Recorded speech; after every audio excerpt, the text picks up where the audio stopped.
श्री सद्गुरु महाराज की जय। श्री सद्गुरु महाराज की जय। श्री सद्गुरु महाराज की जय। हम लोग जो सत्संग करते हैं परमाराज सद्गुरु महाराज, इसके लिए हम लोगों को आशीर्वाद देते हैं। आशीर्वचन मैं आपको उपदेश की बात कहने नहीं आया हूँ। उम्र के ख्याल से मैं आशीर्वाद दे सकता हूँ, क्योंकि आप लोगों से मेरी उम्र अधिक है। मैं अपने लिए जो भलाई सोचा हूँ वही भलाई आप लोगों के लिए भी चाहता हूँ। मैं वर्षों तक सोचा तो दृढ़ हो गया कि संतों के ज्ञान में जो मंगल है वही असली मंगल है। इस मंगल के लिए भजन सत्संग करते रहें और सदाचार का पालन कर अपने को पवित्र बनाए रखें। सदाचार के पालन में आपको बल मिलेगा और संसार में प्रतिष्ठा होगी। यह प्रतिष्ठा सबसे अधिक प्रतिष्ठा है। जो भजन साधन करते रहेंगे तो उनको खाना दाना और कपड़ा की कभी कमी नहीं रहेगी। सुख दुख का परवाह नहीं करते हुए भजन साधन करते रहना चाहिए। मैं ईश्वर से प्रार्थना करता हूँ कि आप लोग सुखी रहें। परम पूज्य महर्षि में ही परमहंस जी महाराज के यह आशीर्वचन दिनांक 22 मई 1967 ईस्वी को बिहार राज्य अंतर्गत भागलपुर स्थित महर्षि में ही आश्रम को पाघाट में हुआ था। श्री सद्गुरु महाराज की जय। बंदो गुरुपद कंज कृपा सिंधु नररूप हरि महामोह तुम कुंज जासु बचन रवि करनि करो। धन धन सतगुरु सुखदा महिमा कही न जाए। जो कुछ कहूँ तुम्हारी कृपा मोते कछु न बसाए। अव्यक्त रूप में प्रातः स्मरणीय आनंद श्री विभूषित परम पूज्यपाद सद्गुरु महाराज के चरणों में कोटि कोटि नमन। भगवान कृष्ण की अमृतमय वाणी है। निष्पाप उद्धव जी, कोई कितना भी अश्वमेध यज्ञ कर ले, कृष्ण चंद्रायन आदि आदि व्रत कर ले, उसके द्वारा में सुलभता से प्राप्त नहीं होता। बस एक सत्संग ऐसा जरिया है जिसके द्वारा में सुलभता से प्राप्त हो जाता, उस भक्त के वश में हो जाता और उस भक्त का परम कल्याण हो जाता है। परमाराज महाराज की वाणी है, थोड़ा सा भी सत्संग करो बड़ा लाभ होता है। थोड़ा सा भी सत्संग करो बड़ा लाभ होता है। जितना लाभ की बहुत धन के मिलने, बहुत विद्या के पढ़ने से नहीं होता, उतना लाभ सत्संग से होता है। नित्य नियमित ढंग से सत्संग करो। सत्संग से खाली कोई मत रहो। अभी अमृत की वर्षा हुई, अध्यात्म ग्रंथ का सार सार ज्ञान कह दिया। जिसको याद रहा उसको अमृत मिला, जिसको याद नहीं रहा उसने अमृत को खो दिया। अभी सुन रहे थे, गिरजा संत समागम समन लाभ कछुआन, बिनु हरि कृपा न होय सो गावहि वेद पुराण। हे गिरजा, संतों की संगति के समान दूसरा लाभ नहीं है। बिनु हरि कृपा न होय सो गावहि वेद पुराण। महापुरुष की वाणी है, जिसको जीवन में मिला सत्संग है उसको हर घड़ी आनंद ही आनंद है। संतों की संगति और सत्संग यह जीवन को मंगलमय बना देता है। अभी सुन रहे थे, सो धन धन्य प्रथम गति जाकी, वह धन धन्य है जिसकी प्रथम गति है, अर्थात जो धन दान में लगता है। जो दान में लगता है वह धन प्रथम है, उनको प्रथम गति उनका कहा गया है। भगवान बुद्ध सत्संग कर रहे थे, भगवान बुद्ध सत्संग कर रहे थे, सत्संग, और बहुत भक्त सब सत्संग में बैठे हुए थे। भगवान बुद्ध कहते हर एक को दान करना चाहिए, सबको दान करना चाहिए, दान को सबको दान करना चाहिए। तो सब बैठे हुए थे और उसमें एक चुकेल साटक ब्राह्मण धमपद में आया। धमपद में चुकेल साटक ब्राह्मण था, वह सत्संग में बैठे हुए थे। भगवान बुद्ध जैसे कहता हर एक को दान करना चाहिए, तो चुकेल साटक ब्राह्मण के मन में हुआ कि मेरे पॉकेट में तो पैसा है नहीं, हम तो बहुत गरीब हैं, अब मेरे पास तो बहुत गरीबी है, लेकिन गुरुदेव कह रहे हैं कि दान करना चाहिए, तो क्या दान करना चाहिए? उसके शरीर पे एक पुराना चादर था, चादर। अब पति पत्नी दोनों जाड़े के समय ओढ़ते थे।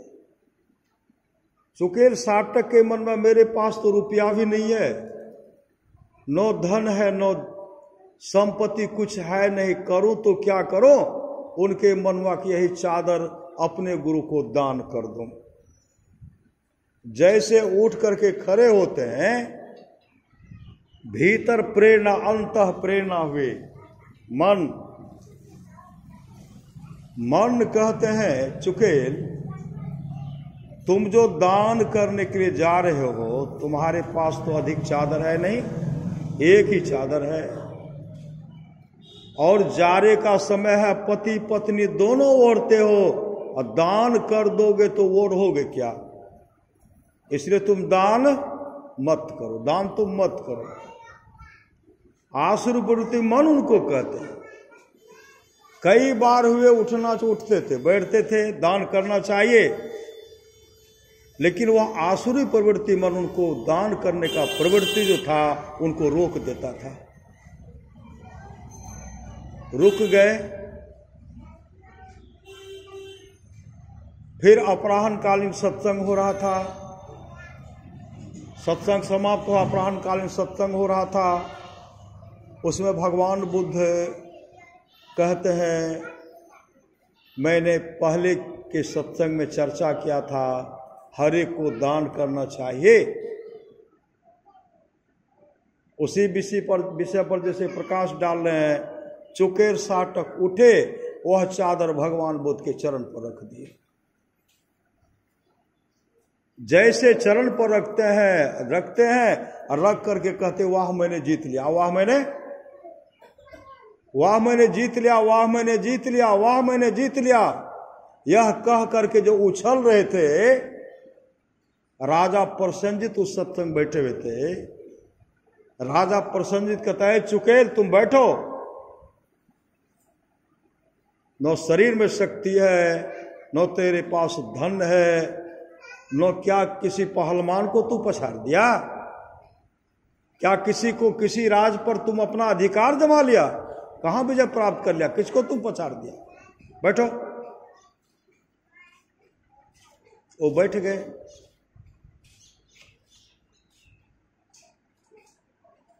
वाह मैं जीत लिया, वाह मैं जीत लिया। क्या जीत लिया? बैठो, डांट देते, बैठ गए। उसी समय भगवान बुद्ध कहते हैं, राजन आज चुकेल साटक ने महादुष्कर दान दिया है। कब भूमते? क्या दान दिया? इसके पास न रुपया है, न पैसा है, न जमीन है, न जायदाद है। कौन सो दान दिया? कौन सोना चांदी हीरा जवाहरात दान में कर दिया जो कहते हैं कि महादुष्कर दान है? भगवान बुद्ध कहते, राजन इस गरीब ब्राह्मण के पास सिर्फ एक चादर, यही चादर था, एक ही चादर ओढ़ने के लिए था। पति पत्नी दोनों ओढ़ते थे। रात में क्या ओढ़ेंगे, इसके पास कोई व्यवस्था नहीं है।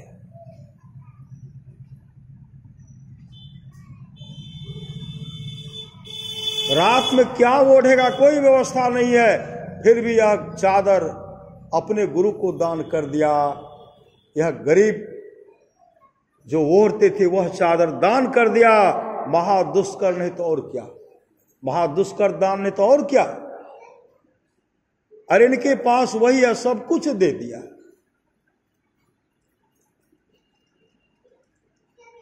राजा प्रसेनजित अपने सिर को झुका लेते हैं और दान के बारे में भगवान बुद्ध चर्चा करते रह गए। हो रहा है। उसी समय राजा प्रसेनजित अपने मंत्री को बुलाते, मंत्री जी कीमती चादर ओढ़ने के लिए, कीमती चादर, एक जोड़ा चादर लाइए।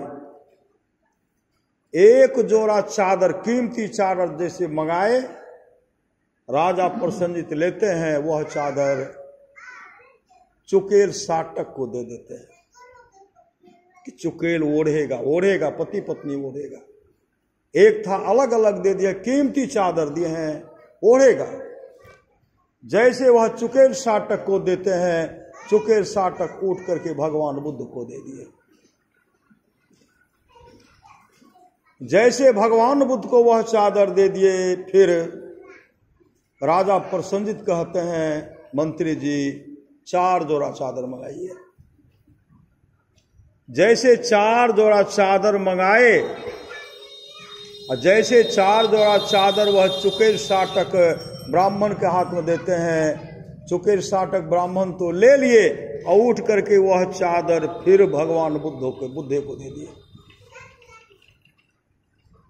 जैसे भगवान बुद्ध को देते हैं, फिर राजा प्रसेनजित कहते हैं, मंत्री जी 8 जोड़ा चादर मंगाइए। 8 जोड़ा जैसे चादर मंगाए, और चादर मंगा करके राजा प्रसेनजित जैसे चुकेल साटक ब्राह्मण को देते हैं, चुकेल साटक ले लिए, उठ करके भगवान बुद्ध के चरण पर रख दिए। 16 जोड़ा चादर किए, 16 जोड़ा चादर दान किए, वो भी भगवान बुद्ध को दे दिए। 24 जोड़ा किए, वो भी भगवान बुद्ध को दे दिए। 32 जोड़ा चादर, अलग अलग जोड़ा बता रहे हैं। 32 जोड़ा चादर दान किए, वो भी भगवान बुद्ध को दे दिए।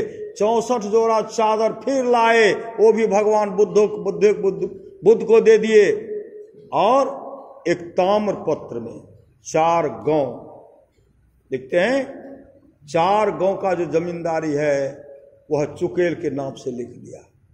4 गांव, 4 हाथी, 4 स्त्री, 4000 कारसापन और 4 गाय और 4 स्त्री, मतलब विशाल उनका हो गया 4 गौ का मालिक हो गया, उनका देखरेख करने वाला तो चाहिए।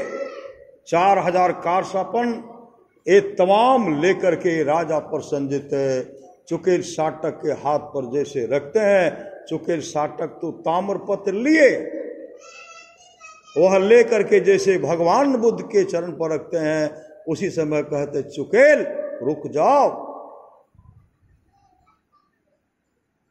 अब कितना परीक्षा लोगे, कितना परीक्षा लोगे।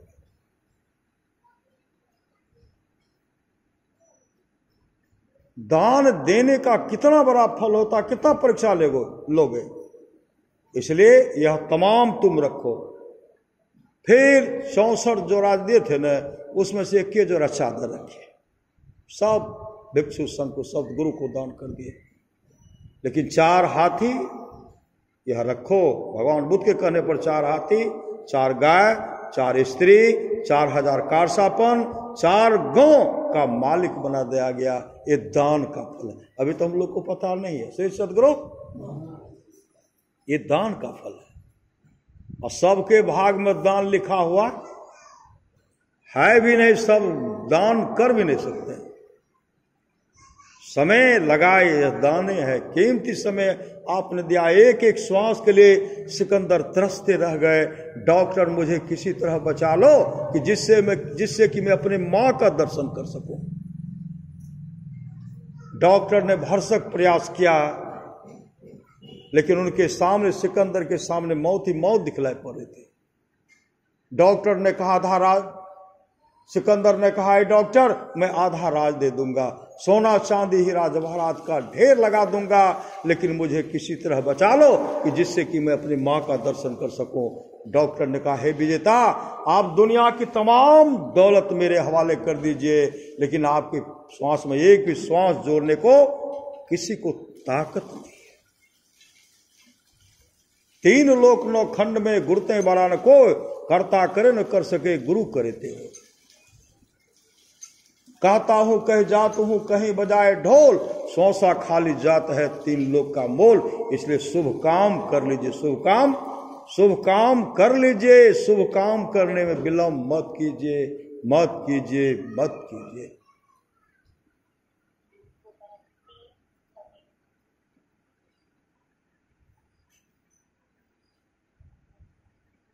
जीवन में सत्संग, सदगुरु की सेवा, सत्संग नित्य और ध्यान नित्य संलग्नता के साथ करेंगे तो जीवन तो मंगलमय होगा। यही लोक परलोक दोनों मंगलमय होगा, मंगलमय होगा। तो जाओ गुरु कृपा तनि विचारे, मिटे कल्पना सोगे, गुरु समदाता साहिब नाही, गुरु गुरु जपिए लोग है, गुरु तज और न चित्त बसाइए, गुरु गुरु गुरु गुरु नित्य है, जपत रहिए में ही कर जोरी, गुरु चरणन धरी चित्त है। आप लोग जानते होंगे झंडादास, झंडादास क्या करते थे? नाम था झंडादास, और बहुत धनाढ़ थे, बहुत धनाढ़ थे। कोई उनके दुकान पर जाते थे ना, दुकान पर पहले वही हाथ जोड़ लेते थे, वही हाथ ऐसे जोड़ लेते थे, किसी के सामने हाथ जोड़ लेते थे। लोग सब कहते आप हाथ, आप इतने धनी व्यक्ति हैं, आपके पास किसी भी चीज की कमी नहीं है, आप हाथ क्यों जोड़ लेते हैं? और देखने में बहुत सुंदर था, नम्र भाव से हमेशा हाथ जोड़, सिर झुका लेते। सिपाही सब कहते थे आप हाथ क्यों जोड़ लेते हैं? मंत्री सब कहते थे, मुंशी सब, आप हाथ जोड़ते तो हम लोग लज्जित हो जाते हैं। एक भिखारी के सामने भी हाथ जोड़ लेते हैं। झंडादास कहते हैं क्या करूं? अरे यह जब तक झुकते रहेगा ना, जो जिसका जिसका झुका उसका मेरा पारे हो गया। झुकाने में मेरा क्या गया श्री सदगुरु? हाथ जोड़ने मेरा क्या गया? झुकाने मेरा क्या गया? आप काहे लज्जित होते हो मुंशी जी? आप मुंशी जी हैं तो आप अपने पद की गरिमा को, कहा आपका इतना बड़ा कारोबार है, इतनी धनाढ़ है, और इतने गुरु के प्रति वो समर्पित थे, गुरु के प्रति समर्पित थे, बहुत समर्पित थे। एक बार उनके सदगुरु कहते हैं झंडा मेरे संग चलो, मेरे संग चलो। तो संग चल दिए, दुकान में बैठे थे, चल दिए। बहुत बड़े धनाढ़ थे जमन झंडादास, निकल पड़े। आगे चलते हैं, आगे चलते चलते जैसे आगे बढ़ते हैं, सदगुरु कहते हैं झंडा तुम यहीं रुक जाओ, तुम यहीं रुको। वो रुक गए, वो करें, और सदगुरु आगे बढ़ गए। सुबह से लेकर के दोपहर हो गया, दोपहर से लेकर के शाम हो गया। लोग सब कहते थे झंडा दी आप यहाँ क्यों खड़े हैं, आप जाइए अपने घर तो जाइए। कहा नहीं जाऊंगा, गुरु ने कहा यहीं रुको तो मैं रुक गया। गुरु ने कहा रुकने के लिए मैं यहाँ रुका हूं। गुरु ने कहा मैं आ रहा हूं। कहते अब गुरु आने वाले थोड़े हैं, गुरु को उतना याद थोड़े होगा। एक दिन 2 दिन खड़े हैं, उसी जगह खड़े, भूखे प्यासे खड़े हैं।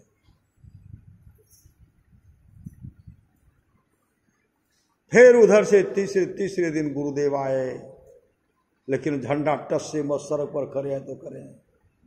गुरु आए, उनका हाथ पकड़ लिया, हाथ पकड़ लिया, चलो झंडा मेरे चल दिए। तब गुरुदेव कहते देखो झंडा, सत्संग है, भंडारा है। अब भंडारा में जलावन जो है ना, लकड़ी का व्यवस्था करना है। आप एक काम करो, मजदूर को पकड़ लो और जाकर के जलावन का व्यवस्था करो। झंडा जी किसी को नहीं के, श्री सदगुरु किसी को नहीं के।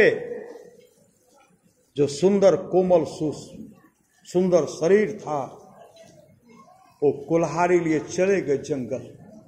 भर दिन लकड़ी काटे, लकड़ी काट करके लकड़ी को ढुलवा रहे हैं।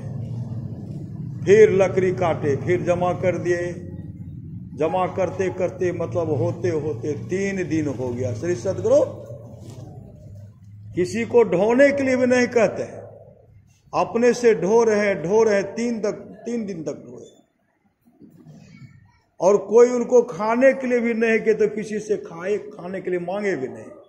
इतने जलावन को ढोए थे ना, शरीर पर छाला उतर गया था, दाग पड़ गया था। जलावन 3 दिन तक किए, देखते हैं भरपूर जलावन है। फिर गुरुदेव कहते हैं जलावन का और व्यवस्था करना पड़ेगा। फिर चले गए, काट रहे लगातार कई दिन तक काटे। जब देखी झंडा नहीं आए, तब गुरुदेव उनको बुलाते हैं, वहां गए। और जैसे झंडा जी आते हैं तो देखते हैं जो सुंदर वस्त्र पहनते थे वह फट गया, वस्त्र फट गया। और अपने गुरुदेव को प्रणाम करते हैं, गुरुदेव के हृदय से लगाते हैं झंडा, अरे तू तो और कोई व्यवस्था कर सकता था। कहा गुरुदेव यह तन किस काम का, यह शरीर किस काम का? मैंने गुरु का सेवा किया है, सदगुरु की सेवा, संतों की सेवा की है। जैसे सदगुरु उनको हृदय से लगाते हैं, रूहानियत दौलत से भरपूर कर देते हैं, अंतर का प्रकाश खोल देते हैं, अंतर का प्रकाश का दर्शन करा देते हैं, और झंडा दास मोक्ष को प्राप्त किए, मोक्ष। इसलिए गिरजा संत समागम समन लाभ कछुआन, बिनु हरि कृपा न हो सो गावे वेद पुराण। जीवन में सत्संग नित्य और ध्यान नित्य संलग्नता के साथ कीजिए, इहलोक परलोक दोनों मंगलमय होगा। बोलिए प्रेम से श्री सदगुरु महाराज की जय।